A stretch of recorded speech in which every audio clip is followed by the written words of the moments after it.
നമസ്കാരം മാന്യ പ്രേക്ഷകരെ, വലിയ സ്നേഹ നമസ്കാരം. ഇതൊക്കെ നമ്മളൊക്കെ കണ്ടിട്ടുണ്ട്. നമ്മുടെ നാട്ടിലൊക്കെ പണ്ട് കാലങ്ങളിലൊക്കെ എല്ലാവരുടെ വീട്ടിലും ഒരു നാടൻ നായയെ വളർത്തുക എന്നുള്ളൊരു ശീലം ഉണ്ടായിരുന്നു. അന്നൊന്നും സത്യത്തിൽ മതിലുകൾ കെട്ടിക്കൊണ്ട് നമ്മുടെ വളപ്പുകളൊന്നും വേർതിരിച്ചിരുന്നില്ല. എല്ലാവരും നടവഴിയായിട്ട് നമ്മുടെ മുന്നിലൂടെ വീടിന്റെ പിറകിലൂടെയൊക്കെ നടന്നു പോയിരുന്ന ഒരു കാലഘട്ടമൊക്കെ ഉണ്ടായിരുന്നു. അത്തരത്തിൽ ഞാനിത് പറയാൻ കാരണം നമ്മൾ പിന്നീടാണ് വിദേശ ബ്രീഡുകളായിട്ടുള്ള അന്യ ദേശത്ത് നിന്നും അന്യ രാജ്യങ്ങളിൽ നിന്നും നമ്മുടെ നാട്ടിലേക്കൊക്കെ ഈ ഡോഗ്സ് അതല്ലെങ്കിൽ വളർത്തു നായ്ക്കളായിട്ട് ഇത്തരത്തിൽ കടന്നു വന്നത് എന്ന് നമ്മൾ കണ്ടിട്ടുണ്ട്. അത്തരത്തിൽ വർഷങ്ങൾക്ക് മുൻപ് നമ്മുടെ നാട്ടിലേക്ക് ഒരു വളർത്തുനായയായി കടന്നു വന്ന ഒരു വിഭാഗം ഇന്ന് ഈ ഭാരതത്തെ കാർന്നു തിന്നുന്ന രാജ്യദ്രോഹപരമായിട്ടുള്ള നടപടിയിലേക്ക് നീങ്ങിയ ഒരു വിഷയമാണ് നമ്മൾ ഇന്ന് ചർച്ചയ്ക്ക് എടുത്തിരിക്കുന്നത്. മറ്റൊന്നുമല്ല, ഗണ്ഡി കുടുംബം എന്ന് നമ്മൾ കേട്ടിട്ടുണ്ട്. ഗാന്ധി കുടുംബം എന്ന് ഇനിയെങ്കിലും ദയവായി ആരും പറയാതിരിക്കുക. കാരണം മഹാത്മാഗാന്ധിയുടെ തൊടിയിൽ വെളുക്കിയിരുന്ന ബന്ധം പോലും ഇല്ലാത്ത ഒരു വിഭാഗം ഇത്രയും നാൾ ആളുകളെ പറ്റിച്ചുകൊണ്ട് ഞങ്ങൾ ഗാന്ധിയുടെ പിന്മുറക്കാരാണെന്ന് തെറ്റിദ്ധരിപ്പിച്ച് ഇന്നും ജനങ്ങളുടെ കണ്ണിൽ പൊടിയിട്ട് നമ്മുടെ നാടിനെ ഒറ്റുകൊടുക്കുന്ന ഒരു വർഗം, ആ വർഗത്തിന്റെ ഇളമുറ തമ്പുരാൻ എന്ന് സ്വയം വിശേഷിപ്പിക്കപ്പെടുന്ന, ആജീവനാന്ത ഭാവി പ്രധാനമന്ത്രി എന്ന് വിശേഷിപ്പിക്കപ്പെടുന്ന ഒരു ചങ്ങാതി വിദേശ രാജ്യങ്ങളിലൊക്കെ പോയിട്ട് എന്റെ പെറ്റ നാടിനെ കുറിച്ച്, എന്റെ ഭാരതത്തെ കുറിച്ച് ഇത്ര കണ്ട് രാജ്യദ്രോഹപരമായിട്ടുള്ള നിലപാടുകളും പ്രസ്താവനകളും നടത്തുക എന്നത് എന്റെ ജീവൻ ത്യജിക്കുന്നതിന് തുല്യം തന്നെയാണ്. ആ ഒരു വിഷയമാണ് നമ്മൾ ഇന്ന് ചർച്ചയ്ക്ക് എടുത്തിരിക്കുന്നത്. നമ്മുടെ ചർച്ചയിലേക്ക് വിശിഷ്ട അതിഥിയായിട്ട് എത്തിയിട്ടുള്ള ജയസൻ സാർ നമ്മുടെ ചാനലിലേക്ക് സ്വാഗതം. സാർ, നമ്മൾ കണ്ടുകൊണ്ടിരിക്കുകയാണ്, നിരന്തരം കണ്ടുകൊണ്ടിരിക്കുകയാണ്, രാഹുൽ ഗണ്ഡി എന്ന് പറയുന്ന ഈ ചങ്ങാതി വിദേശ രാജ്യങ്ങളിൽ പോയിരുന്നു കൊണ്ട് തന്റെ പെറ്റ നാടിനെ, ഭാരതത്തെ കുറിച്ച് പറഞ്ഞുകൊണ്ടിരിക്കുന്ന ആ പ്രസ്താവനകളൊക്കെ ഒരുപാട് നമ്മൾ കണ്ടുകൊണ്ടിരിക്കുകയാണ്. അതുകൊണ്ട് തന്നെയാണ് ഞാൻ ഈ വിദേശ ബ്രീഡിനെ കുറിച്ച് നമ്മുടെ നാട്ടിലുള്ള സാധാരണ നായ്ക്കളെ കുറിച്ച് ഞാൻ ഇവിടെ ഒരു കമ്പാരിസൺ നടത്തിയത്. കാരണം നമ്മൾക്കറിയാം, നമ്മുടെ നാട്ടിലുള്ള നായ്ക്കൾക്കൊക്കെ ഒരു ബിസ്ക്കറ്റോ അല്ല വേണ്ട ഒരു നേരത്തെ ഭക്ഷണം കൊടുത്തു കഴിഞ്ഞാൽ അവർ കാണിക്കുന്ന നന്ദി നമ്മൾ കണ്ടിട്ടുണ്ട്. എന്നാൽ വിദേശ ബ്രീഡുകളെ നമ്മൾ കണ്ട് കൊണ്ടുവന്ന് കഴിഞ്ഞിട്ട് ഇവിടെ വളർത്തി കഴിഞ്ഞാലും അവർ ഒരിക്കലും നമ്മുടെ ഈ നാടുമായി ഇണങ്ങാതെ ഒരേ ഒരു ഉടമയായോ അതല്ലെങ്കിൽ ഒരേ ഒരു ആക്രമണകാരി ഉടമയായോ മാത്രം ബന്ധപ്പെട്ട് ജീവിക്കുന്ന മൃഗങ്ങളെയും നമ്മൾ കണ്ടിട്ടുണ്ട്. അത്തരത്തിൽ ഈ വിദേശ ബ്രീഡിനെ തന്നെ നമ്മൾ എടുക്കാം. സാർ, എങ്ങനെയാണ് സാർ ഈ ഒരു രാജ്യദ്രോഹ പ്രസ്താവനകളെയൊക്കെ സാർ ഒരു രാഷ്ട്രീയക്കാരൻ എന്നുള്ള രീതിയിലും ഒരു ഭാരതീയൻ എന്നുള്ള രീതിയിലും കാണുന്നത്? ഇത് അല്പം ചരിത്ര പശ്ചാത്തലമുള്ള ഒരു വിഷയമാണ്. ഇത് വളരെ സൂക്ഷ്മമായി നമ്മൾ മനസ്സിലാക്കേണ്ട വിഷയവുമാണ്. രണ്ടാം ലോക മഹായുദ്ധത്തിന് ശേഷമാണ് ലോകത്തെ നൂറുകണക്കിന് രാജ്യങ്ങൾക്ക് സ്വാതന്ത്ര്യം കിട്ടുന്നത്. അതിന്റെ പ്രധാനപ്പെട്ട കാരണം അതാത് രാജ്യങ്ങളിൽ നടന്നു വന്ന സ്വാതന്ത്ര്യ സമരമല്ല, മറിച്ച് രണ്ടാം ലോക മഹായുദ്ധത്തിന് ശേഷം കൊളോണിയൽ ശക്തികൾക്ക് ഉണ്ടായ ശക്തിക്ഷയമാണ്.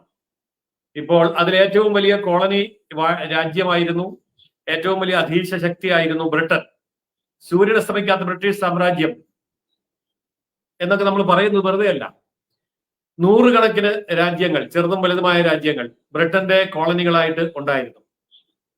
പക്ഷെ രണ്ടാം ലോക മഹായുദ്ധത്തിന് ശേഷം സാമ്പത്തികമായി തകർന്നു പോയ ബ്രിട്ടൻ കോളനികൾ ഭരിക്കാൻ മാത്രം ഉള്ള ആൾക്കാരെ അങ്ങോട്ട് അയക്കാനോ അവർക്ക് ശമ്പളം കൊടുക്കാനോ പട്ടാളത്തെ നിലനിർത്താനോ കഴിയാത്ത ഗതികേടിലെത്തി. ആ സമയത്ത് രാജ്യങ്ങൾക്കെല്ലാം സ്വാതന്ത്ര്യം കൊടുക്കുക എന്നുള്ളൊരു തീരുമാനം ബ്രിട്ടൻ സ്വീകരിച്ചു. എന്നാൽ അവരിത് നടപ്പിലാക്കിയത് വളരെ വലിയ ഒരു തന്ത്രത്തിലൂടെയാണ്.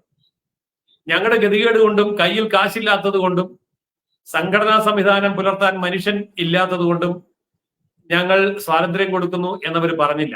മറിച്ച് അതാത് നാടുകളിലെ സ്വാതന്ത്ര്യ സമര പോരാളികളെയും സംഘടനകളെയും വിശ്വാസത്തിൽ എടുത്തുകൊണ്ട്, എന്ന് പറഞ്ഞാൽ തന്റെ പക്ഷത്തേക്ക് ചേർത്തുകൊണ്ട്, അവർ സ്വാതന്ത്ര്യം നേടിയെടുത്തതായി അവർ ധരിച്ചോട്ടെ, ഇങ്ങനെ ഒരു ധാരണയോടുകൂടി രാജ്യങ്ങൾക്ക് സ്വാതന്ത്ര്യം കൊടുത്തു. അങ്ങനെ സ്വാതന്ത്ര്യം കിട്ടിയ രാജ്യങ്ങൾ തുടർന്നും ബ്രിട്ടനോട് കൂറും വിധേയത്വവും പുലർത്തിക്കൊള്ളാം, പാശ്ചാത്യ ശക്തികളുടെ അടിമയായി നിന്നുകൊള്ളാം എന്നുള്ള ചില എഗ്രിമെന്റുകൾ ഉണ്ടായിരുന്നു. അതിലൊരു എഗ്രിമെന്റ് ആണ് കോമൺവെൽത്ത് രാഷ്ട്രങ്ങളുടെ ധാരണ. ഇന്ത്യ അടക്കം 27 രാജ്യങ്ങൾ കോമൺവെൽത്തിലുണ്ട്. ഇതൊരു വലിയ അപമാനവും നാണക്കേടുമാണ് സത്യത്തിൽ. കാരണം ഇത്രയും കാലം ഞങ്ങൾ ബ്രിട്ടന്റെ അടിമയായിരുന്നുവെന്ന് സ്വാതന്ത്ര്യം കിട്ടിയതിനു ശേഷവും ആവർത്തിച്ച് പ്രഖ്യാപിച്ച് പഴയ അടിമത്തത്തിന്റെ ചിഹ്നങ്ങളും ആ വിധേയത്വവും അഭിമാനപൂർവ്വം ചുമന്നുകൊണ്ട് നടക്കുന്നതിന്റെ പേരാണ് കോമൺവെൽത്ത് എന്ന് പറയുന്നത്. അപ്പോൾ ഇന്ത്യയുടെ പഴയ പാർലമെന്റ് കെട്ടിടം ഒരിക്കൽ ഞാൻ സന്ദർശിക്കാൻ പോയി. ആ സമയത്ത് പാർലമെന്റിന്റെ ഏതെങ്കിലും ഒരു സീറ്റിൽ ഇരുന്നു കൊണ്ട് മുകളിലേക്ക് നോക്കുമ്പോൾ 27 കോമൺവെൽത്ത് രാജ്യങ്ങളുടെ ചിഹ്നങ്ങൾ അവിടെ പ്രദർശിപ്പിക്കുന്നത് കാണാൻ കഴിയുമായിരുന്നു. കാരണം ബ്രിട്ടന്റെ അധീശത്വത്തിലാണ് അന്നും ഇന്നും എന്ന് ബോധ്യപ്പെടുത്തുന്ന തരത്തിലുള്ള ഒരു തന്ത്രമാണ് അവരത് ചെയ്തത്. അതുപോലെ തന്നെ വേറൊരു കാര്യം അമേരിക്ക ചെയ്തു. പെട്രോ ഡോളർ സംവിധാനമാണത്. അതായത് നമുക്ക് രണ്ടാം ലോകമഹായുദ്ധം കഴിയുമ്പോൾ ഒരു ഇന്ത്യൻ രൂപയ്ക്ക് തുല്യമായിരുന്നു ഒരു അമേരിക്കൻ ഡോളർ.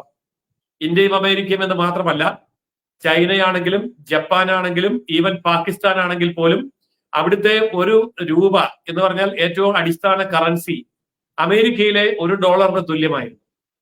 ഇത് അമേരിക്കയ്ക്ക് സഹിക്കാൻ കഴിയുന്ന കാര്യമല്ല. കാരണം അമേരിക്ക എല്ലാവരുടെയും തുല്യമാണ്. അതുണ്ടാവാതിരിക്കാൻ അവരൊരു തന്ത്രം രൂപീകരിച്ചു. അതാണ് പെട്രോ ഡോളർ സംവിധാനം. ഇതൊക്കെ ചരിത്രത്തിൽ നിന്ന് ഞാൻ ഓർമ്മപ്പെടുത്താൻ കാരണം, എന്തുകൊണ്ടാണ് രാഹുൽ ഗാന്ധി ഇങ്ങനെ പെരുമാറുന്നത്, രാഹുൽ ഗാന്ധി എന്ന് ഉള്ള ആ വസ്തുത എന്തുകൊണ്ട് ഇങ്ങനെ നിൽക്കുന്നു എന്നുള്ളത് തെളിയിക്കാൻ വേണ്ടിയാണ്. അപ്പോൾ അമേരിക്ക പറഞ്ഞു സൗദി അറേബ്യയുമായി ബന്ധപ്പെട്ടുകൊണ്ട് അമേരിക്ക ഒരു കരാർ ഉണ്ടാക്കുകയാണ്. സൗദി അറേബ്യയാണ് അന്ന് ലോകത്തെ എല്ലാ രാജ്യങ്ങൾക്കും പെട്രോളിയം കൊടുത്തുകൊണ്ടിരുന്നത്, ക്രൂഡ് ഓയിലും ഡീസലും ഒക്കെ കൊടുത്തുകൊണ്ടിരുന്നത്. അപ്പോൾ സൗദി അറേബ്യയുടെ സൈനിക രക്ഷ, അതായത് രാജ്യസുരക്ഷ അമേരിക്ക നോക്കിക്കൊള്ളാം. പകരം സൗദി അറേബ്യ ചെയ്യേണ്ട ഒരു കാര്യം, അവരുടെ എണ്ണ വിൽക്കുമ്പോൾ അത് അവരുടെ നാണയത്തിൽ വിൽക്കാൻ പാടില്ല, അമേരിക്കൻ നാണയത്തിൽ വേണം വിൽക്കാൻ. എന്ന് പറഞ്ഞാൽ അമേരിക്കൻ ഡോളർ വെച്ചിട്ട് വേണം വിൽക്കാൻ. അങ്ങനെ ചെയ്യുകയാണെങ്കിൽ സൗദി അറേബ്യയുടെ വിശാലമായ ഭൂപ്രദേശം സംരക്ഷിക്കാൻ ആവശ്യമായ സൈനിക സഹായം, സാമ്പത്തിക സഹായം എന്നിവ അമേരിക്ക ചെയ്യാം. അപ്പോൾ സൗദി അറേബ്യ പറഞ്ഞു ഞങ്ങളത് സമ്മതിക്കുന്നു. അങ്ങനെ സൗദി അറേബ്യയിൽ നിന്ന് ലോകരാജ്യങ്ങൾക്ക് എണ്ണ വാങ്ങിക്കണമെങ്കിൽ ഡോളർ ഉപയോഗിക്കണം എന്നുള്ള നില വന്നു.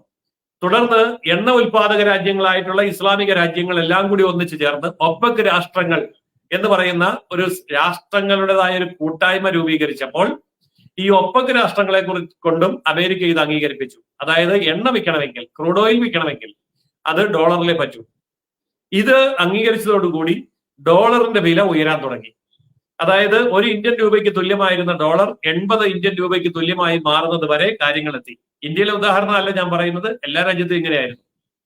അപ്പോൾ കോമൺവെൽത്ത് രാജ്യങ്ങളിലൂടെ ബ്രിട്ടൻ ലോകരാജ്യങ്ങളെ നിയന്ത്രിക്കുമ്പോൾ അതിനേക്കാൾ ഏറെ ശക്തമായി അമേരിക്ക പെട്രോ ഡോളർ സംവിധാനത്തിലൂടെ ലോകരാജ്യങ്ങളെ നിയന്ത്രിക്കാൻ തുടങ്ങി. എന്നാൽ ഇതേ സമയം തന്നെ ഈ സ്വാതന്ത്ര്യം കൊടുക്കുന്ന രാജ്യങ്ങൾ എങ്ങനെയാണ് സ്വാതന്ത്ര്യം കിട്ടിയത് എന്നുള്ളത് കൂടി മനസ്സിലാക്കുക. മാനസികമായി അതാത് രാജ്യത്തിന്റെ രാഷ്ട്രീയ അധികാരികൾ അവിടുത്തെ ചരിത്രം, അവിടുത്തെ വിദ്യാഭ്യാസം, അവിടുത്തെ സാംസ്കാരിക നിലവാരം എന്നിവയെല്ലാം ആഗോളതലത്തിൽ പാശ്ചാത്യരെ അംഗീകരിച്ചുകൊണ്ട് മുന്നേറുന്ന ഒരവസ്ഥയുണ്ടായി. ഉദാഹരണമായിട്ട് പറഞ്ഞാൽ, ഇപ്പൊ ജിമെയിൽ നമ്മൾ ഉപയോഗിക്കുന്നു, വാട്സാപ്പ് നമ്മൾ ഉപയോഗിക്കുന്നു, ഫേസ്ബുക്ക് നമ്മൾ ഉപയോഗിക്കുന്നു. പാശ്ചാത്യന്റെ അടിമത്വം പേർന്നതിന് തുല്യമാണ്. എന്നാൽ ഇത് ചൈന അംഗീകരിക്കുന്നില്ല. അപ്പോൾ അവരുടേതായിട്ടുള്ള രീതിയിലുള്ള സോഷ്യൽ മീഡിയ ആണ് ഉപയോഗിക്കുന്നത്. പക്ഷെ നമ്മൾ ഇന്നും അങ്ങനെയാണ് ഉപയോഗിക്കുന്നത്. അതിന്റെ കാരണം കോൺഗ്രസ് പോലെയുള്ള പാർട്ടികൾ ഈ രാജ്യത്ത് അധികാരത്തിലിരുന്നപ്പോൾ ഈ തരത്തിൽ ഡോളറിനെ അംഗീകരിക്കുകയും വിദേശ വിദ്യാഭ്യാസം സ്വാതന്ത്ര്യത്തിന് ശേഷം എടുത്തു മാറ്റാതിരിക്കുകയും ഇന്ത്യയുടെ ചരിത്രം ഇപ്പോഴും ആര്യന്മാരുടെ കടന്നുവരവ് കൊണ്ടാണ് ഉണ്ടായത് എന്ന് പറയുകയും LLBക്ക് പഠിക്കുന്ന ഒരു കുട്ടി ബ്രിട്ടീഷുകാർ ഇന്ത്യയിൽ വന്നിട്ടാണ് ഇന്ത്യയിൽ നിയമം ഉണ്ടായതെന്ന് പഠിക്കുകയും ചെയ്യുന്ന ഒരു കാലത്താണ് നമ്മൾ ജീവിക്കുന്നത്. നമ്മളുടെ മെഡിക്കൽ സയൻസ് ആണെങ്കിലും ലീഗൽ സിസ്റ്റം ആണെങ്കിലും നമ്മളുടെ ഭരണഘടനയാണെങ്കിലും നമ്മളുടെ മെഡിക്കൽ സയൻസ് എന്തു തന്നെയാണെങ്കിലും അതെല്ലാം പാശ്ചാത്യമാണ്. ഇങ്ങനെയുള്ള ഒരു രാജ്യത്തെ നിയന്ത്രിക്കാൻ വളരെ എളുപ്പമാണ്. ഇതിന് അവർ ചെയ്തത് പാശ്ചാത്യ വിധേയത്വത്തോടു കൂടി അധികാരത്തിൽ വരുന്ന ഭരണകൂടങ്ങളെ അതാത് രാജ്യങ്ങളിൽ അധികാരത്തിൽ ഏറ്റിയിട്ടാണ് ബ്രിട്ടൻ സ്വാതന്ത്ര്യം പ്രഖ്യാപിച്ചത്. അപ്പോൾ ഇന്ത്യയിൽ അന്ന് കോൺഗ്രസ് ആയിരുന്നു. അന്ന് ഈ പറഞ്ഞ ഗണ്ഡി കുടുംബം, ഗാന്ധി എന്ന് പറയുന്ന രീതിയിൽ ഉള്ള കുടുംബമായി അവർ മാറി. ഇപ്പൊ നമ്മൾ പറയുമല്ലോ, ഗാന്ധി കുടുംബം നെഹ്റു കുടുംബം അടിച്ചോണ്ട് പോയി. ഈ നെഹ്റു കുടുംബത്തിന്റെ ചരിത്ര എന്താന്ന് പറയാൻ പോയാൽ നെഹ്റു എന്ന വാക്ക് വരെ മോഷ്ടിച്ചെടുത്തതാ. ഗാന്ധി എന്ന വാക്ക് മോഷ്ടിച്ചെടുത്തു എന്ന് പറയുന്നതിനേക്കാൾ നല്ലത് നെഹ്റു എന്ന വാക്ക് മോഷ്ടിച്ചെടുത്തതാണ്. ഇവൻ ശുദ്ധ മുസ്ലിമാണ്. ഈ പാരമ്പര്യം മുഴുവൻ മുസ്ലിമാണ്. എന്നിട്ട് നെഹ്റുവിനെ ആദ്യം മോഷ്ടിച്ചെടുത്തു. ആരും എതിർത്തില്ല. എന്നാൽ ഗാന്ധിയെ കൂടെ മോഷ്ടിച്ചേക്കാന്ന് വെച്ചു. ഗാന്ധിയെ മോഷ്ടിച്ചെടുത്തു. ഇനി വേണം നമ്മുടെയൊക്കെ അപ്പനപ്പൂപ്പന്മാരെ ഇവന്മാര് മോഷ്ടിച്ചെടുക്കാൻ മടി കാണിക്കുകയില്ല. ഇതാണ് അവരുടെ അവസ്ഥ. അപ്പൊ ഞാൻ പറഞ്ഞു വന്നത്, വിധേയത്വം പാശ്ചാത്യ ശക്തികളോടാണ് എന്ന് തെളിയിക്കുന്ന തരത്തിൽ ഈ പറഞ്ഞ ഏഷ്യൻ രാജ്യങ്ങളിൽ അമേരിക്കൻ പാശ്ചാത്യ കടന്നുകയറ്റം ഉണ്ടായി. ഇന്ത്യ മാത്രമല്ല, ഇന്ത്യക്ക് ചുറ്റുമുള്ള നേപ്പാൾ, ഭൂട്ടാൻ, ബർമ്മ, ബംഗ്ലാദേശ്, അതുപോലെ തന്നെ ഇന്തോനേഷ്യ, മലേഷ്യ, സിംഗപ്പൂർ, ഇങ്ങനെ നിരവധി രാജ്യങ്ങൾ, അതിൽ ചൈനയും ജപ്പാനും ഇതിനെ ചേർത്ത് നിന്നു. ബാക്കി രാജ്യങ്ങളിലൊക്കെ ഭരണത്തിൽ വരാൻ സാധ്യതയുള്ളവരുടെ കുടുംബങ്ങളിൽ കടന്നു കയറി ഇന്ന് നമ്മൾ ലവ് ജിഹാദ് എന്നൊക്കെ പറയുന്ന പോലെ അന്ന് അതിലും വലിയൊരു സംവിധാനം ഉണ്ടാക്കി അതാത് പ്രദേശങ്ങളിലെ ഭരണകക്ഷിയുടെ അടുത്ത തലമുറക്കാരനെ പാശ്ചാത്യരെ കൊണ്ട് കല്യാണം കഴിപ്പിക്കുകയും മതപരിവർത്തനം നടത്തുകയും ചെയ്തുകൊണ്ട് രാജ്യങ്ങളെ ചൊൽപ്പടിയിൽ നിർത്തുന്ന ഒരു സംവിധാനം ഉണ്ടായി. ഏഷ്യൻ രാജ്യങ്ങൾ പലതിന്റെയും ചരിത്രം പരിശോധിച്ചാൽ നമുക്കിത് മനസ്സിലാവും.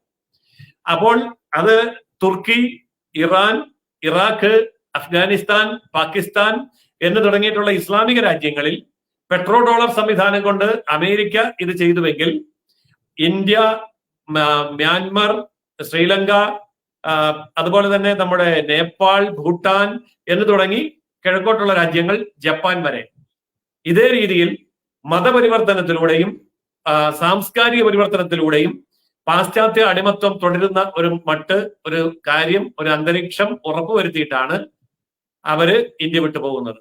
അതായത് ഇന്ത്യയിൽ ഇരിക്കാതെ ബ്രിട്ടനിൽ ഇരുന്നു കൊണ്ടും അമേരിക്കയിൽ ഇരുന്നു കൊണ്ടും ഇന്ത്യ ഭരിക്കാം എന്നുള്ള അവസ്ഥ ഉറപ്പാക്കിയിട്ടാണ് 1947 നമുക്ക് സ്വാതന്ത്ര്യം തരുന്നത്. നമുക്ക് മാത്രമല്ല, 1947 48 46 ഒക്കെ ധാരാളം രാജ്യങ്ങൾക്ക് സ്വാതന്ത്ര്യം കൊടുക്കുന്നുണ്ട്. അതിന്റെ കൂടെ നമുക്കും കിട്ടി എന്നുള്ളതാണ് ഇതിന്റെ വസ്തുത. പക്ഷെ ഇതൊക്കെ പറഞ്ഞാൽ ഇപ്പൊ കലാപം ഉണ്ടാകും. അല്ല, കോൺഗ്രസ്സുകാർ പട്ടിണി നടന്നത് നേടിയതാണ്, ഞങ്ങൾ തീരോദാത്തമായിട്ട് പോരാടുകയാണെന്നൊക്കെ പറയും. അങ്ങനെ പോരാടിയതാണ്, അങ്ങനെ കിട്ടിയതാണെങ്കിൽ ഇന്ത്യക്ക് മാത്രമല്ലേ കിട്ടാവൂ. ഈ അയലോകത്തുള്ള രാജ്യങ്ങൾക്ക് മുഴുവൻ വാരിക്കോരി സ്വാതന്ത്ര്യം കൊടുത്തത് പിന്നെ എന്തിനാ? അപ്പൊ ആ ചരിത്രത്തിന്റെ യാഥാർത്ഥ്യങ്ങളിലേക്ക് നമ്മൾ പോകണം. അതെന്തുമാവട്ടെ, ഞാൻ പറഞ്ഞു വന്നത്, അങ്ങനെ വിദേശ രക്തത്തോടു കൂടി ഇന്ത്യയിലെ പ്രതിപക്ഷ നേതൃസ്ഥാനം വരെ പിടിച്ചെടുത്ത് കഴിഞ്ഞിരിക്കുന്നു ഈ ഗണ്ഡി എന്ന് പറയുന്ന വിഭാഗം. ഗാന്ധിയെ വരെ സ്വന്തമാക്കി കഴിഞ്ഞിരിക്കുന്നു. അവരുടെ കൂറ് എപ്പോഴും ബ്രിട്ടനോടാണ്, എപ്പോഴും അമേരിക്കയോടാണ്. അതുകൊണ്ട് ഈ പറഞ്ഞ രാഹുൽ ഗാന്ധി എന്ന് പറയുന്ന വ്യക്തി ഇന്ത്യയുടെ പ്രതിപക്ഷ നേതാവ് എന്ന സ്ഥാനത്തിരുന്നു കൊണ്ട് ഇന്ത്യയിലെ ശത്രുപക്ഷ നേതാവായി മാറിയിരിക്കുകയാണ്. അതായത് കഴിഞ്ഞ തെരഞ്ഞെടുപ്പിൽ നമുക്കറിയാം, ഭാരതീയ ജനതാ പാർട്ടി മൂന്നാമതും അധികാരത്തിൽ വന്നാൽ വിദേശ പാശ്ചാത്യ ശക്തികൾക്ക് ആഗോളതലത്തിലുണ്ടായിരുന്ന അധീശത്വം നഷ്ടപ്പെടുമെന്നും വീറ്റോ പവർ ഇല്ലാത്ത ഭാരതം വീറ്റോ ചെയ്യാൻ മാത്രം കരുത്തുള്ളതായി തീരുമെന്നും 10ാം സ്ഥാനത്ത് സാമ്പത്തിക രംഗത്ത് നിന്ന ഭാരതം 5ാം സ്ഥാനത്തേക്ക് 10 കൊല്ലം കൊണ്ട് എത്തിക്കാൻ നരേന്ദ്രമോദിക്ക് സാധിച്ചുവെന്നും അടുത്തൊരു 5 കൊല്ലം കൂടി എടുത്താൽ അത് 3ാം സ്ഥാനത്തേക്ക് വരുമെന്നും തുടർന്ന് മുന്നോട്ട് വരുമ്പോൾ ഇന്ത്യ ലോകത്തെ 1ാമത്തെ സാമ്പത്തിക ശക്തിയാകുമെന്നും വേൾഡ് ബാങ്കും IMF-ഉം പോലെയുള്ള സ്ഥാപനങ്ങൾ പ്രവചിച്ചു കഴിഞ്ഞു. ഇത് ബ്രിട്ടന് അറിയാം, ഇത് അമേരിക്കയ്ക്ക് അറിയാം, പാശ്ചാത്യ ശക്തികൾക്കൊക്കെ അറിയാം.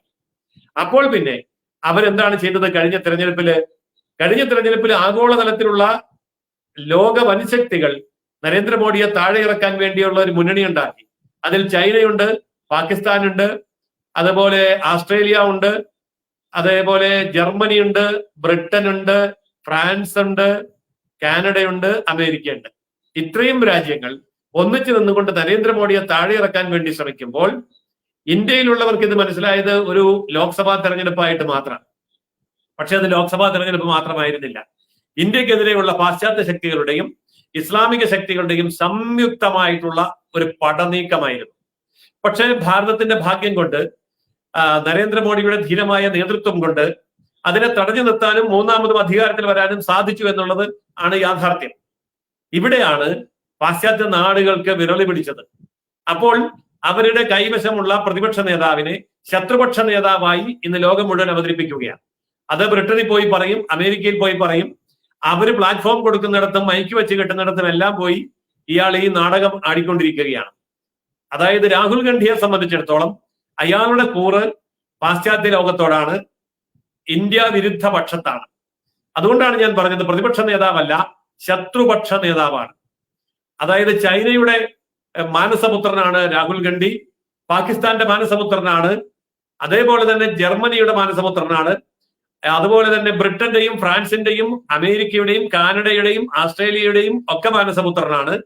അവരെല്ലാം കൂടി സ്പോൺസർ ചെയ്തിരിക്കുന്ന, ഇപ്പൊ നാടൻ ഭാഷ പറഞ്ഞാൽ ഒറ്റ തന്തയ്ക്ക് പറക്കണം എന്ന് പറയുമല്ലോ, ഇതിപ്പോ എത്ര തന്തയാന്ന് ഇപ്പൊ ഞാനിപ്പോ പറഞ്ഞതിന് എല്ലാം കൂടി മൊത്തം എണ്ണി നോക്കിയാൽ അറിയാം.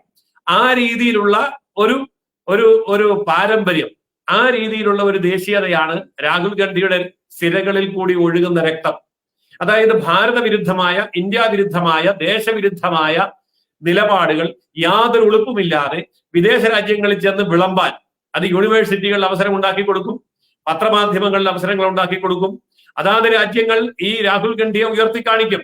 അത് രാഹുൽ ഗാന്ധിയെ യഥാർത്ഥത്തിലുള്ള ഇന്ത്യ വിരുദ്ധ മുന്നണിയുടെ നേതാവാക്കി നിർത്തിക്കൊണ്ട്, അതായത് ഭാരത വിരുദ്ധ മുന്നണിയുടെ നേതാവാക്കി നിർത്തിക്കൊണ്ട് ഭാരതത്തിനെതിരെയുള്ള പടനീക്കമാണ് ഇപ്പോൾ പാശ്ചാത്യ ശക്തികൾ നയിച്ചുകൊണ്ടിരിക്കുന്നത്. അപ്പോൾ അമേരിക്ക സുരക്ഷിതമാണ്, ബ്രിട്ടൻ സുരക്ഷിതമാണ്, ചൈനയും പാകിസ്ഥാനും ജർമ്മനിയും ഫ്രാൻസും സുരക്ഷിതമാണ്. കാരണം എന്താ? അവരൊക്കെ ഇന്ത്യയെക്കുറിച്ച് പറയാത്ത ചീത്ത, ഇന്ത്യയെക്കുറിച്ച് പറയാത്ത കുറ്റം ഈ ആൾ ഒറ്റയ്ക്ക് പറയുകയാണ്. എന്ന് പറഞ്ഞാൽ പണ്ടൊക്കെ നമ്മൾ പറയും കൊരങ്ങനെ കൊണ്ട് ചുടിചോറ് വാരിക്കുക, കുഞ്ഞിരാമ ചാടിക്കളിക്കട എന്ന് പറഞ്ഞ് ചാടിക്കളിപ്പിക്കുക. ഇതൊക്കെ അതിനേക്കാൾ ഭീകരമാണ്. കാരണം ഈ രാജ്യത്ത് പറന്ന് ഇവിടുത്തെ ഉപ്പും ചോറും നിന്ന് വളർന്ന് ഇവിടെ തെരഞ്ഞെടുപ്പിൽ നിന്ന് ജയിച്ച് ഇവിടുത്തെ ശമ്പളം വാങ്ങിച്ചുകൊണ്ട് ഈ രാജ്യത്തിനെതിരെ യുദ്ധം നയിക്കുകയാണ്. പാശ്ചാത്യ ശത്രുപക്ഷ രാജ്യങ്ങളുടെ പ്രതിനിധിയായി, നേതാവായി രാഹുൽ ഗാന്ധി ഇന്ന് ഇന്ത്യക്കെതിരെയാണ് പടവരുന്നത്. അല്ലാതെ BJPക്കെതിരെ അല്ല, നരേന്ദ്രമോദിക്കെതിരെ അല്ല, RSSനെതിരെ അല്ല, ഹിന്ദുത്വത്തിനെതിരെ അല്ല. ഭാരതത്തിന്റെ നിലനിൽപ്പിനെ അപകടത്തിലാക്കാൻ എന്തൊക്കെ ചെയ്യാൻ കഴിയുമോ അതൊക്കെ തന്നെ ചെയ്യാൻ, ഏത് വിദേശ രാജ്യത്തിന്റെ ഏത് പ്ലാറ്റ്ഫോമും ഉപയോഗിക്കാൻ യാതൊരു നാണമില്ലാത്ത, മടിയില്ലാത്ത, മാന്യതയില്ലാത്ത, അതുപോലെ തന്നെ ദേശഭക്തി തൊട്ടു തേച്ചിട്ടില്ലാത്ത ആ കറ കളഞ്ഞ ലക്ഷണമൊത്ത ദേശവിരുദ്ധനാണ് ഇന്ന് ഇന്ത്യയിൽ ജീവിച്ചിരിക്കുന്ന രാഹുൽ ഗാന്ധി.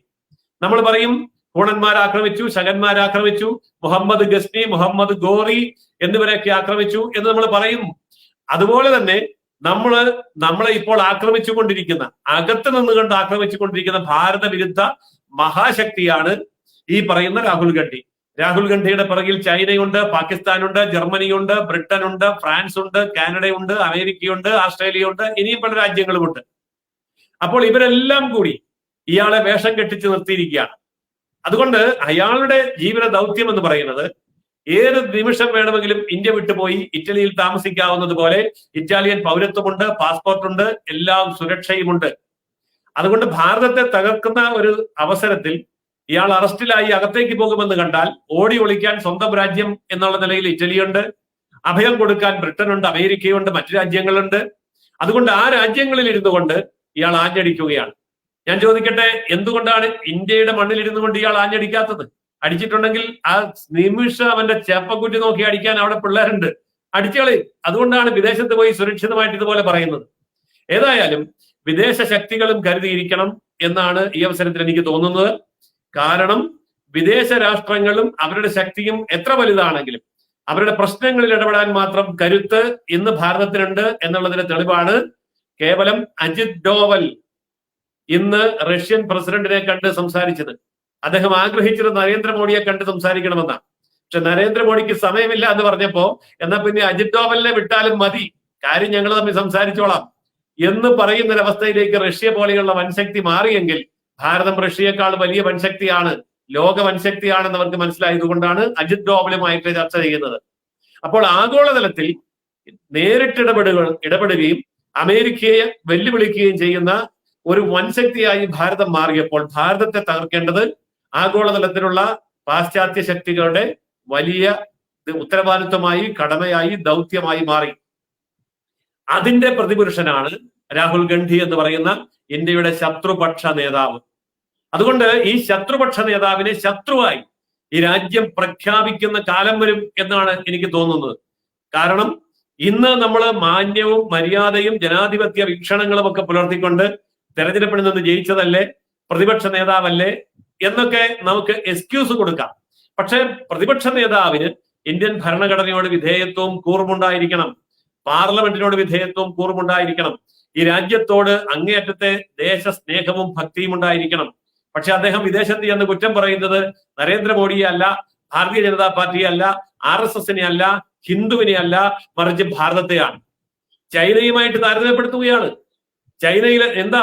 ചൈന വലിയ വൻ ശക്തിയായി മാറിയിരിക്കുന്നു. ചൈന ഉൽപാദന രംഗത്ത് ഭാരതത്തെ കടത്തിവെട്ടിയിരിക്കുന്നു. ചൈനയെ കടത്തിവെട്ടാൻ ഭാരതത്തിന് സാധിക്കുകയില്ല എന്നെല്ലാം പറഞ്ഞ് ചൈനയെ വാഴ്ത്തുമ്പോൾ ഇവന് ചെല്ലും ചെലവും കൊടുക്കുന്നത് ചൈനയാണെന്നുള്ളത് ഉറപ്പല്ലേ? അതുപോലെ തന്നെ പാശ്ചാത്യ രാജ്യങ്ങളിൽ കുടിയേറിയിരിക്കുന്ന ഖാലിസ്ഥാൻ ശക്തികളുടെ മണ്ണിലെത്തിക്കഴിയുമ്പോൾ ഈ രാജ്യത്ത് നടക്കാത്ത കാര്യം പച്ച നുണയായി എഴുന്നള്ളിക്കുകയല്ലേ. അതായത് പഞ്ചാബിലെ സിഖുകാർക്ക് അവരുടെ 5 പ്രകാരത്തിലുള്ള ചിഹ്നങ്ങൾ ധരിക്കാൻ ഭാരതത്തിലെ ഗവൺമെന്റ് അനുവദിക്കുന്നില്ല, ഭാരതത്തിലെ ഭരണകൂടം അനുവദിക്കുന്നില്ല എന്നൊക്കെയല്ലേ അവിടെ ചെന്ന് വെട്ടി വിളമ്പുന്നത്. അവിടെയുള്ള സ്റ്റാഫ് പോലും, അമേരിക്കയിലെ ഒരു സ്ത്രീ പറയുന്നത് കേട്ടു, അവരവിടുത്തെ ഗവൺമെന്റ് സ്റ്റാഫാണ്. എങ്ങനെ ഈ മനുഷ്യൻ ഇങ്ങനെയൊക്കെ പറയാൻ കഴിയുന്നു? സ്വന്തം രാജ്യത്തെ വിദേശത്ത് വന്ന് 100 കണക്കിന് നുണകളുടെ മാല പൊട്ടിച്ചുകൊണ്ട് എങ്ങനെ ഇങ്ങനെ പറയാൻ പറ്റുന്നു എന്നൊക്കെ അവർ അത്ഭുതം കൂറുകയാണ്. അപ്പോൾ മന്ദബുദ്ധി എന്നൊന്നും പറഞ്ഞാൽ പോരാ, തികഞ്ഞ വിദേശ വിധേയത്വമുള്ള വിദേശ രാജ്യങ്ങളുടെ ആശയ പ്രചരണത്തിന് വേണ്ടി, ഭാരതത്തെ തകർക്കുവാൻ വേണ്ടി, പഴയ കാലത്ത് നമ്മുടെ കാരണവന്മാർ പറയുന്ന കോടാലിക്കൈ, ഭാരതത്തെ വെട്ടിവീഴ്ത്താനുള്ള കോടാലിക്കൈയാണ് രാഹുൽ ഗാന്ധി. അതിനുവേണ്ടി ഇന്ന് ഈ കോടാലിക്കൈ കൊണ്ട് വെട്ടുന്നത് ഞാൻ നേരത്തെ പറഞ്ഞ രാഷ്ട്രങ്ങളാണ്. ഇവിടെ നിർഭാഗ്യവശാൽ നമ്മുടെ രാജ്യത്തെ മാധ്യമങ്ങൾ, ബുദ്ധിജീവികൾ, പത്രപ്രവർത്തകർ, എഴുത്തുകാർ, ചിന്തകന്മാർ, ദാർശനികന്മാർ എന്നൊക്കെ പറഞ്ഞ് വലിയ വിപ്ലവം പയാടികളുണ്ടല്ലോ. വിദേശ ശക്തികളുടെ കയ്യിൽ നിന്ന് പണം വാങ്ങിക്കൊണ്ട്, അവരുടെ അവാർഡ് വാങ്ങിക്കൊണ്ട്, അവരുടെ ഇച്ഛയ്ക്കനുസരിച്ച് രാജ്യത്തെ ചീത്ത പറയുന്ന അനുസരിച്ച് കൂടുതൽ അവാർഡും കൂടുതൽ പണവും കൂടുതൽ വിദേശ യാത്രയും കിട്ടുമെന്നുള്ളത് കൊണ്ട് അങ്ങനെയുള്ള സാംസ്കാരിക പട്ടികൾ അവര് ഇന്ന് ഇതേപോലെയുള്ള രാഹുൽ ഗാന്ധിയെ ദൈവമാക്കി ഉയർത്തുകയാണ്. ഇവിടുത്തെ മീഡിയ അതേ ദൗത്യമാണ് ചെയ്തുകൊണ്ടിരിക്കുന്നത്. അതുകൊണ്ട് ഭാരതം ഇന്ന് ഒരു ആഗോള യുദ്ധ രംഗത്ത് നിൽക്കുന്നു. അതിൽ ഭാരതം യുദ്ധം ചെയ്യുന്നത് ചൈനയോട്, പാകിസ്ഥാനോടോ, അതല്ലെങ്കിൽ ബ്രിട്ടനോടോ, അതല്ലെങ്കിൽ ജർമ്മനിയോടോ, അല്ലെങ്കിൽ അമേരിക്കയോടോ, കാനഡയോടോ ഒന്നുമല്ല. ഭാരതം യുദ്ധം ചെയ്യുന്നത് രാഹുൽ ഗാന്ധിയോടാണ്. രാഹുൽ ഗാന്ധി ഇവരുടെയൊക്കെ മാനസപുത്രനാണ്, അവരുടെയൊക്കെ പ്രതിനിധിയാണ്. ഇതാണ് ഇതിന്റെ ചരിത്ര പശ്ചാത്തലം.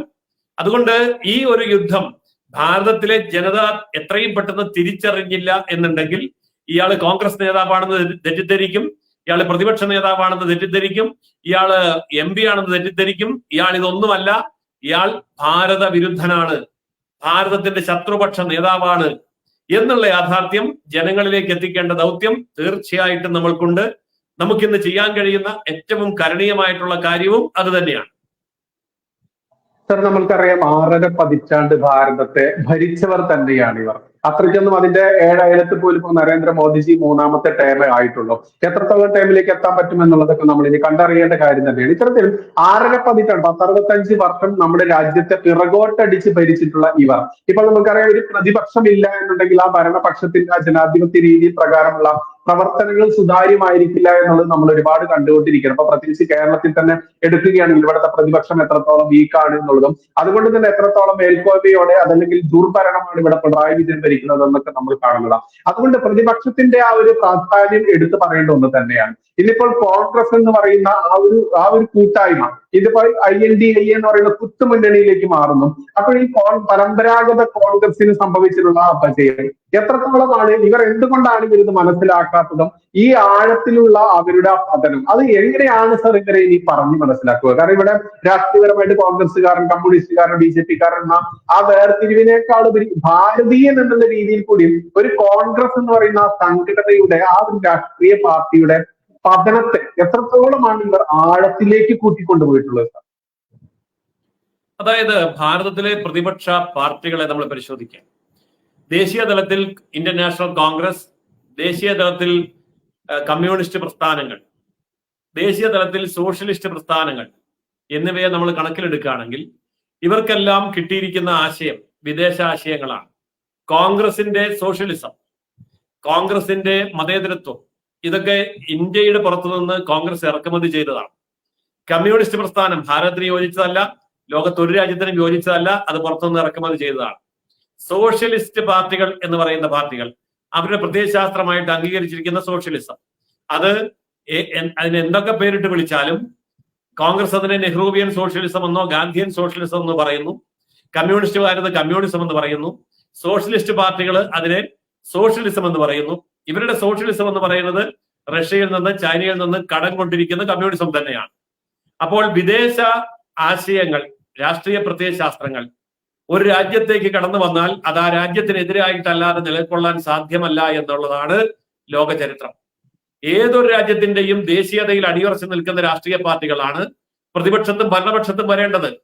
പക്ഷെ നിർഭാഗ്യവശാൽ ഭാരതത്തിന്റെ ഭരണപക്ഷത്ത് വന്നിരിക്കുന്നത് ദേശീയതയിൽ അടിയുറച്ച BJP ആണ്, അല്ലെങ്കിൽ അവരുടെ സഖ്യകക്ഷികളാണ്. എന്നാൽ മറുവശത്ത് കോൺഗ്രസ് ആണെങ്കിലും കമ്മ്യൂണിസ്റ്റ് പാർട്ടികളാണെങ്കിലും വിദേശ പ്രത്യയശാസ്ത്രങ്ങളാണ് എന്ന് പറയുമ്പോൾ ഇന്ത്യ വിരുദ്ധമാണ്. അതുകൊണ്ട് ഇന്ത്യ വിരുദ്ധമായിട്ടുള്ള നിലപാടല്ലാതെ അവർക്ക് എടുക്കാൻ കഴിയില്ല. ഇന്ത്യയുടെ ദേശീയതയെ ഹിന്ദുത്വം എന്ന് വിളിച്ചുകൊണ്ട് വർഗീയതയായി ചിത്രീകരിക്കുകയാണ് ഇന്ത്യയിലെ പ്രതിപക്ഷ പാർട്ടികൾ ചെയ്യുന്നത്. അതായത് ദേശീയത എന്ന് പറഞ്ഞാൽ അത് ഹിന്ദുത്വമാണെന്നും ഹിന്ദുത്വം എന്ന് പറഞ്ഞാൽ അത് വർഗീയമാണെന്നും. അപ്പോൾ ദേശീയത എന്ന് പറയുന്നത് കേവലം വർഗീയമായിട്ടുള്ള ഒരു കുറ്റമായിട്ടാണ് കമ്മ്യൂണിസ്റ്റുകാർ മുതൽ കോൺഗ്രസ്സുകാർ വരെയുള്ളവര് ഇന്ന് വിശ്വസിക്കുകയും പ്രചരിപ്പിക്കുകയും ചെയ്യുന്നത്. അതുകൊണ്ട് തന്നെ ദേശീയത എന്നുള്ളത് കമ്മ്യൂണിസ്റ്റുകാരിൽ നിന്നും കോൺഗ്രസ്സുകാരിൽ നിന്നും സോഷ്യലിസ്റ്റുകളിൽ നിന്നും ഒരു കാലത്തും പ്രതീക്ഷിക്കാൻ നമുക്ക് വയ്യ. ഇവരോട് മാനസിക വിധേയത്വം പുലർത്തുന്ന മറ്റ് പ്രാദേശിക രാഷ്ട്രീയ പാർട്ടികളും അതേ ലൈനാണ് പുലർത്തുന്നത്. DMK ആണെങ്കിലും തൃണമൂൽ കോൺഗ്രസ് ആണെങ്കിലും കേരളത്തിലെ മുസ്ലിം ലീഗ്, കേരള കോൺഗ്രസ് അടക്കമുള്ള പാർട്ടികളാണെങ്കിലും വടക്കേ ഇന്ത്യയിലെ BJP വിരുദ്ധ ചേരിയിൽ നിൽക്കുന്ന പ്രാദേശിക പാർട്ടികളാണ് എങ്കിലും അവരൊക്കെ ഇന്ത്യ വിരുദ്ധം എന്നുള്ള നിലയിൽ ആണ് ഒന്നിച്ചുകൂടിയിരിക്കുന്നത്. ഇതിന്റെ ഏറ്റവും പ്രകടമായ തെളിവാണ് ജാതി സെൻസസ് നടപ്പാക്കണം എന്നുള്ള ബഹളം കൂട്ടുന്നത്. കേരളത്തിലെ ഇടതുപക്ഷ മുന്നണിയോട് ഞാൻ ചോദിക്കുന്നു, ജാതി സെൻസസ് നടപ്പാക്കണമെന്ന് നിങ്ങൾ വലിയ ബഹളം കൂട്ടുമ്പോൾ അതിന്റെ പിറകിലുള്ള ലക്ഷ്യം ആത്മാർത്ഥമാണ് എങ്കിൽ 28 ജാതികളുള്ള കേരളത്തിലെ മുസ്ലിങ്ങൾക്കിടയിൽ ജാതി സെൻസസ് നടത്താൻ ധൈര്യമുണ്ടോ?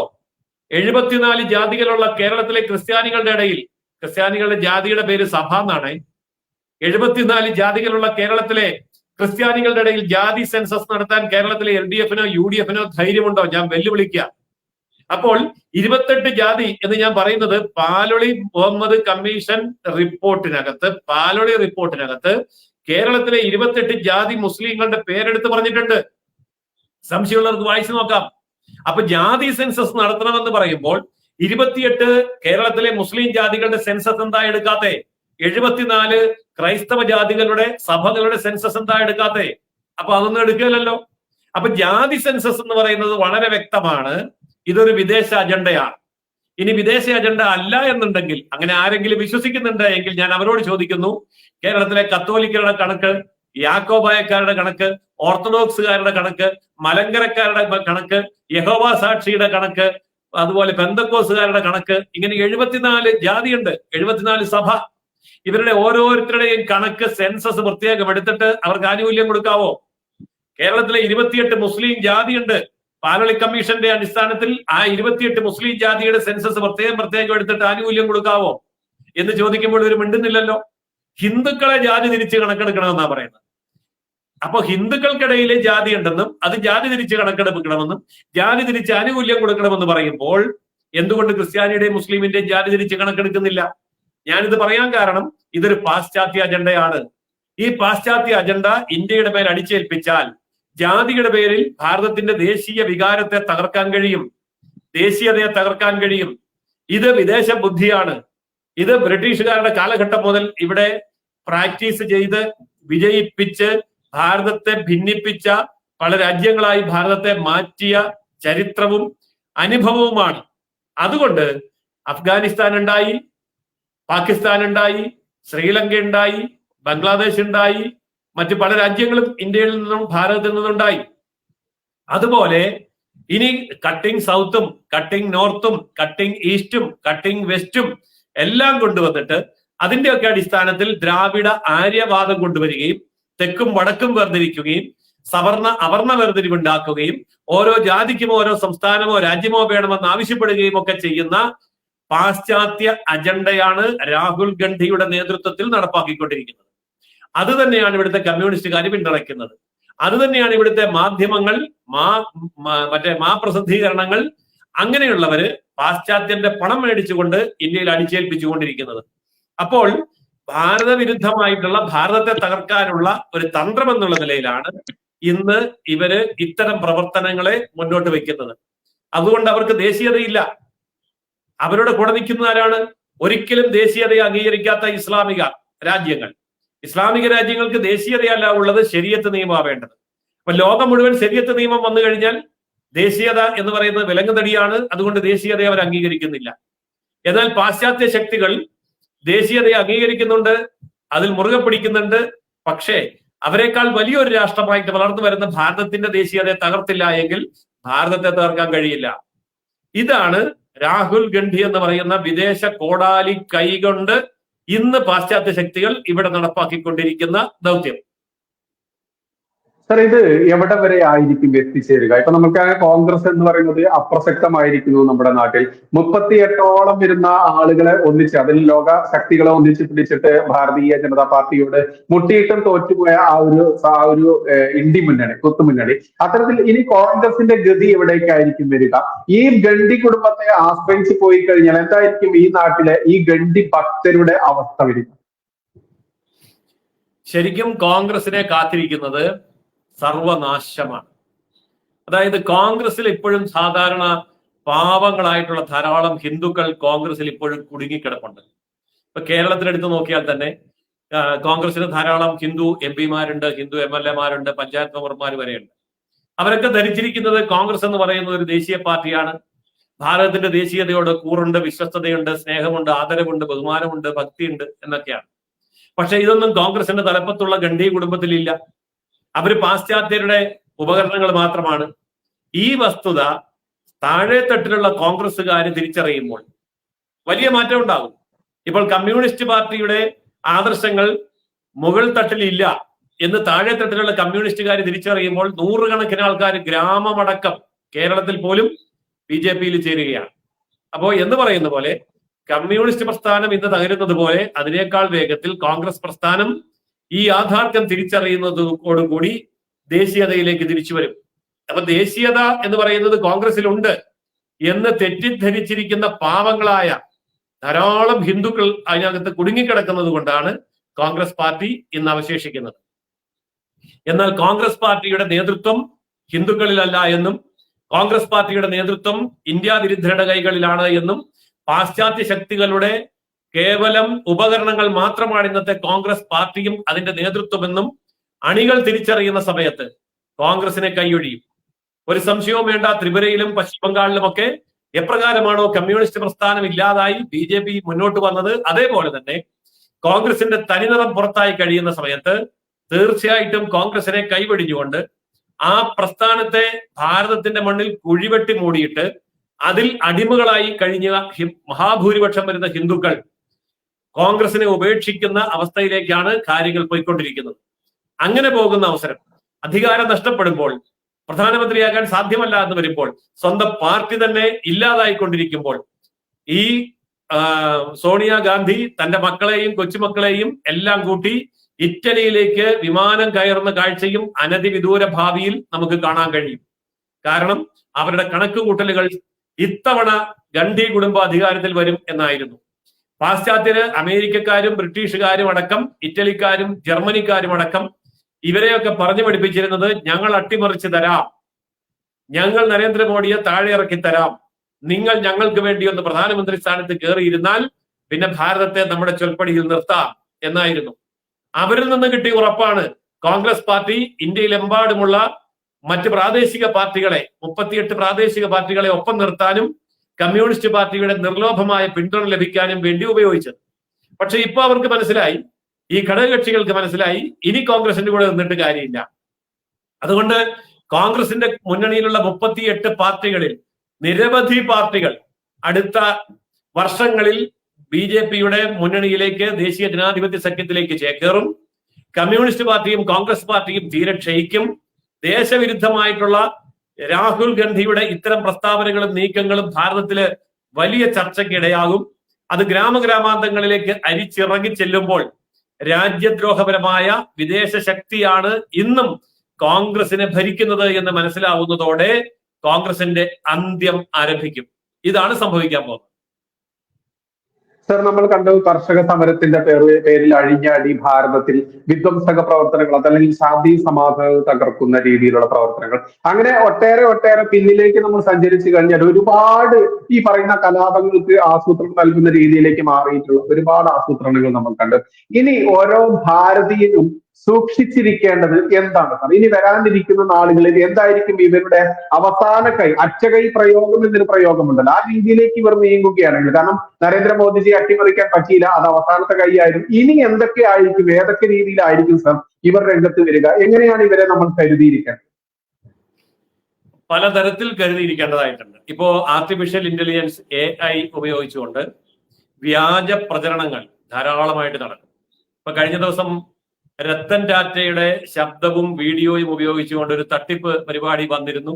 അത് ജനങ്ങൾ തിരിച്ചറിഞ്ഞു എന്ന് പറയുന്ന പോലെ രാഷ്ട്രീയ രംഗത്ത് ആർട്ടിഫിഷ്യൽ ഇന്റലിജൻസ് ഉപയോഗിച്ചുകൊണ്ട് നിരവധിയായിട്ടുള്ള ആശയ പ്രചരണ പരിപാടികൾ ഭാരതത്തിൽ വരാൻ സാധ്യതയുണ്ട്. അത് ഒന്നാമത്തെ കാര്യം. മറ്റൊന്ന്, ഭാരതത്തിനകത്ത് നിന്നുകൊണ്ട് ഭാരതത്തിന്റെ രഹസ്യങ്ങൾ ചോർത്താൻ കോൺഗ്രസ് കമ്മ്യൂണിസ്റ്റ് മനോഭാവമുള്ള അവിടുത്തെ ട്രേഡ് യൂണിയനുകളുടെ തൊഴിലാളികളെ ഉപയോഗിച്ചുകൊണ്ട് രാജ്യവിരുദ്ധ അട്ടിമറി നീക്കങ്ങൾ നടത്താനും സാധ്യതയുണ്ട്.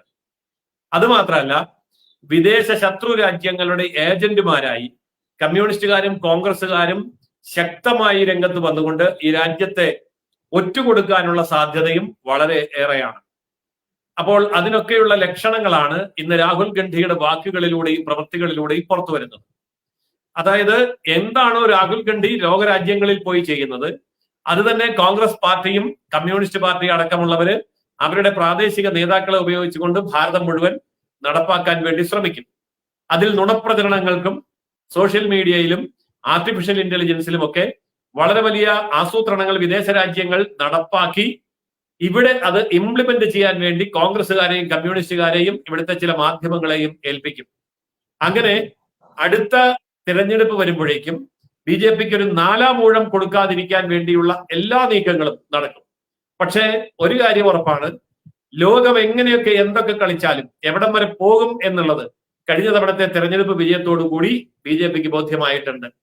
അതുകൊണ്ട് വീണ്ടും ഒരു അട്ടിമറിക്ക് വേണ്ടിയുള്ള ആഗോള കരുനീക്കങ്ങൾ എത്രയൊക്കെ സമർത്ഥമായി നടത്തിയാലും ആ കരുനീക്കങ്ങളെ കടത്തിവെട്ടാനുള്ള കഴിവ് ഇന്ന് ഭാരതത്തിലെ ഗവൺമെന്റിനുണ്ട്, BJP നേതൃത്വത്തിനുണ്ട്. അതുപോലെ തന്നെ ഇതിനെല്ലാം ശക്തമായി പിന്തുണ കൊടുത്തുകൊണ്ടിരിക്കുന്ന RSS നേതൃത്വത്തിനും സംവിധാനങ്ങൾക്കുമുണ്ട്.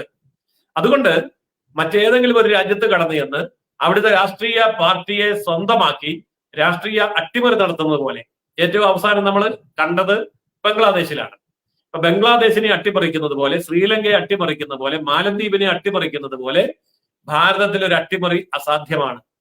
അത് പട്ടാളത്തെ ഉപയോഗിച്ച് നോക്കിയാലും തീവ്രവാദി പ്രസ്ഥാനങ്ങളെ ഉപയോഗിച്ച് നോക്കിയാലും കോൺഗ്രസിനെയും കമ്മ്യൂണിസ്റ്റിനെയും ഉപയോഗിച്ച് നോക്കിയാലും അത് ഭാരതത്തിൽ നടക്കാൻ പോകുന്നില്ല. കാരണം അത്രമാത്രം വിജിലന്റ് ആയിട്ടാണ് BJPയും RSSഉം ദേശസ്നേഹ സംഘടനകളും എല്ലാം തന്നെ ഇന്ന് ഭാരതത്തിന്റെ സുരക്ഷയ്ക്ക് വേണ്ടി കണ്ണിൽ എണ്ണ ഒഴിച്ച് കാത്തിരിക്കുന്നത്. അതുകൊണ്ട് ലോകത്തെ ഈ വിധ്വംസക അജണ്ട ഭാരതത്തെ കീഴടക്കാൻ പോകുന്നില്ല.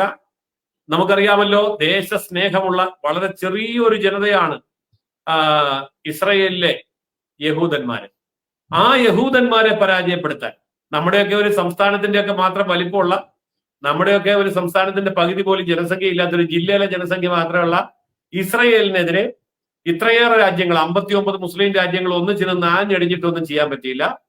അമേരിക്ക അവരെ ഒതുക്കാൻ നോക്കിയിട്ട് പറ്റിയില്ല. കമ്മ്യൂണിസ്റ്റ് രാജ്യങ്ങൾ നോക്കിയിട്ട് പറ്റിയില്ല. അപ്പോൾ ആ ഒരു ചെറു രാജ്യത്തിന് പിടിച്ചു നിൽക്കാനും തിരിച്ചടിക്കാനും കഴിയുന്നുണ്ടെങ്കിൽ ഭാരതത്തെ പോലെ ലോകത്തെ ഏറ്റവും വലിയ ജനസംഖ്യയുള്ള രാജ്യം, ഏറ്റവും വലിയ ജനാധിപത്യ രാജ്യം, ഏറ്റവും വലിയ 5ാമത്തെ സാമ്പത്തിക ശക്തി, ഏറ്റവും വലിയ 1ാമത്തെ ആയുധ ശക്തി എന്ന് വേണമെങ്കിൽ നിസ്സംശയം പറയാൻ കഴിയുന്ന സാങ്കേതിക വിദ്യയുള്ള രാജ്യം ഒരിക്കലും കീഴടങ്ങാൻ പോകുന്നില്ല. അതുകൊണ്ട് ഈ പറഞ്ഞ അടികളെല്ലാം ഭാരതത്തെ ശക്തിപ്പെടുത്തും. ഈ കരുനീക്കങ്ങൾ മുഴുവൻ ഭാരതത്തെ ശക്തിപ്പെടുത്തും. അങ്ങനെ ഭാരതം ഒരു ലോക വിശ്വവിജയിയായിട്ട് മുന്നോട്ട് വരും. അപ്പോൾ ആ ശരീരത്തിൽ നിന്ന് കീടങ്ങളെ പെറുക്കിക്കളയുന്നത് പോലെ ഈ കമ്മ്യൂണിസ്റ്റുകാരനെയും കോൺഗ്രസ്സുകാരനെയും പെറുക്കിക്കളയും. അതായത് തലമുടിക്കിടയിലുള്ള പേരിനെ ചീപ്പ് കൊണ്ട് ഇങ്ങനെ എടുക്കുന്നത് പോലെ ഈ കോൺഗ്രസിനെയും കമ്മ്യൂണിസ്റ്റിനെയും ഒക്കെ എടുത്ത് നഖത്തിനിടയിൽ വെച്ച് ഞെരിച്ചു എന്ന് കളയാനുള്ള കരുത്ത് ഭാരതത്തിന്റെ ദേശീയതയ്ക്കുണ്ട്, ദേശീയ പ്രസ്ഥാനങ്ങൾക്കുണ്ട്. അതായിരിക്കും വരാൻ പോകുന്ന നാളുകളിൽ നമ്മൾ കാണേണ്ടി വരിക. നമ്മൾക്കറിയാം, ഇന്നിപ്പോൾ ചാണക്യ സൂക്തങ്ങൾ എന്ന പേരിൽ ഞാൻ കാണാറുണ്ട്, സോഷ്യൽ മീഡിയയിൽ കാണാറുണ്ട്. വിദേശ വനിതയിൽ പിറന്ന ഒരു ഭാരതീയന്, അതല്ലെങ്കിൽ ഇറ്റലി ആ ഒരു പൗരത്വമുള്ള ഈ സോണിയ ഗണ്ഡിയിൽ പിറന്നിട്ടുള്ള, രാജീവിൽ പിറന്നിട്ടുള്ള ഈ രാഹുൽ ഗണ്ഡിക്ക് ഒരിക്കലും നമ്മുടെ ഭാരതത്തോടൊരു കൂറുണ്ടാവില്ല. അത് ചാണക്യ സൂക്തങ്ങളിൽ പറഞ്ഞ പോലെ തന്നെ അത് യാഥാർത്ഥ്യമാണെന്ന് എനിക്ക് അറിയില്ല. എന്തായാലും വിദേശ വനിതയിൽ പിറന്ന ഒരുത്തൻ ഒരിക്കലും സ്വന്തം രാജ്യത്തോട്, താൻ നിൽക്കുന്ന രാജ്യത്തോട് കൂറുണ്ടായിരിക്കില്ല എന്ന് പറയുന്ന ആ സൂക്തങ്ങൾ ഇവിടെ ഉപയോഗിക്കേണ്ടതുണ്ട്. എത്രത്തോളം ഗണ്ഡി കുടുംബത്തോടോ ഇനി ഗാന്ധിയുടെ ആ പേര് മോട്ടിച്ചെടുത്തുകൊണ്ട് ഇത്തരത്തിൽ ജനങ്ങളുടെ കണ്ണിൽ പൊടിയിട്ട് തന്റെ രാജ്യത്തെ ഒറ്റുകൊടുക്കുന്ന ഈ ഗണ്ഡികളുടെ ഈ സ്വഭാവം ഒരു നാൾ ജനങ്ങൾ തിരിച്ചറിയുക തന്നെ ചെയ്യും. ഇസ്ലാമിക ജിഹാദികൾ ഒഴികെയുള്ള ഓരോ ഭാരതീയനും അത് തിരിച്ചറിയുന്ന നിമിഷം തന്നെ ഇവിടുത്തെ ഇസ്ലാമിക ജിഹാദികളും തന്റെ രാജ്യത്തിനെതിരെ പൊരുതുന്ന ഈ പറയുന്ന വിഭാഗക്കാരും ഈ ഗണ്ഡികളും ഒക്കെ ഒറ്റപ്പെടുക തന്നെ ചെയ്യും. അവർ ഭാരതീയ ജനതാ പാർട്ടി എന്ന് പറയുന്ന പാർട്ടി ആയിക്കോട്ടെ, ഇനി അവരുടെ ആ ഒരു NDA എന്ന് പറയുന്ന ഘടകകക്ഷി ആയിക്കോട്ടെ, അതിലേക്ക് എത്തിച്ചേരുമെന്നുള്ള നിസ്സംശയം പറയാം. കുത്തുമുന്നണിയായിട്ടുള്ള INDA 38 മുന്നണികളിൽ ഇന്ന് എത്രത്തോളം അതിൽ അതിശക്തമായിട്ട് അടിയുറച്ച് നിൽക്കുന്നുണ്ട് എന്നത് മാത്രം പരിശോധിച്ചാൽ മതി. ഇനി അതിലുള്ള ഈ 38 എത്രത്തോളം BJPയിലേക്ക് NDAയിലേക്ക് വരുമെന്നുള്ളതൊക്കെ വരാനിരിക്കുന്ന ആളുകളിൽ കാണാനിരിക്കുക തന്നെയാണ്. എന്തായാലും ഇത്തരത്തിൽ തന്നെ രാഹുൽ ഗണ്ഡി മുന്നോട്ട് പോവേണ്ടതുണ്ട്. കാരണം ഇവിടെ കേരളത്തിൽ BJPയുടെ പ്രമുഖനായിട്ടുള്ള പ്രചാരകൻ പിണറായി വിജയനാണ് എന്ന് നമ്മൾ വിശ്വസിക്കുന്ന പോലെ തന്നെ ഈ രാഹുൽ ഗണ്ഡി തന്നെയാണ് BJPയുടെ ഐശ്വര്യം ഭാരതത്തിൽ അങ്ങോളം ഇങ്ങോളം. അത് തന്നെ സംഭവിക്കട്ടെ എന്ന് മാത്രം നമുക്ക് പ്രാർത്ഥിക്കാം. എന്തായാലും ഈ ഒരു ചർച്ചയിൽ കൃത്യമായിട്ട് എല്ലാ വിവരങ്ങളും അടിസ്ഥാനമാക്കി തന്നെ ജയസുരേഷ് സാർ അത് പ്രേക്ഷകരിലേക്ക് എത്തിച്ചിട്ടുണ്ട്. അദ്ദേഹത്തിന് ഒരുപാട് നന്ദിയുണ്ട്. മാന്യ പ്രേക്ഷകർക്ക് ഒരുപാട് നന്ദി. ജയസുരേഷ് സാറിന്റെ പെർമിഷനോടുകൂടി തൽക്കാലം നമുക്ക് ഈ സെഷൻ ഇവിടെ അവസാനിപ്പിക്കാം. നന്ദി, നമസ്കാരം. ജയ് ഹിന്ദ്, ജയ് ശ്രീറാം.